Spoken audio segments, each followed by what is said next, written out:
बिस्मिल्लाहिर्रहमानिर्रहीम। अस्सलाम वालेकुम। आज हम बात करेंगे अल्लाह तबारक व तआला के अस्मा हुस्ना में से 39वें नंबर के नाम पर, और वो है अल हफीज़।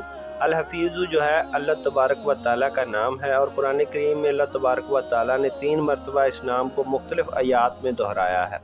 बहुत ज़्यादा ताकतवर नाम है। हफीज़ जो है हिफज से है, और हफीज़ का माना होता है हिफाजत करने वाला, निगहबानी करना। गोया कि अल्लाह तबारक व तआला ही हफीज़ है।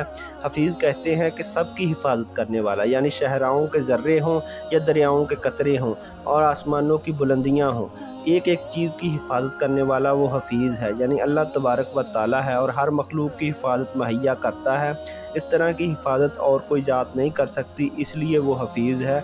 इसका सबसे बड़ा फ़ायदा ये है कि किसी भी किस्म की इंसान को हिफाजत चाहिए, जिस्मानी हो, रूहानी हो, बीमारियां हो, दुश्मन से हो या माली तंगी हो, इस नाम में बहुत बड़ी तसीर है। इसको बकसरत पढ़ें।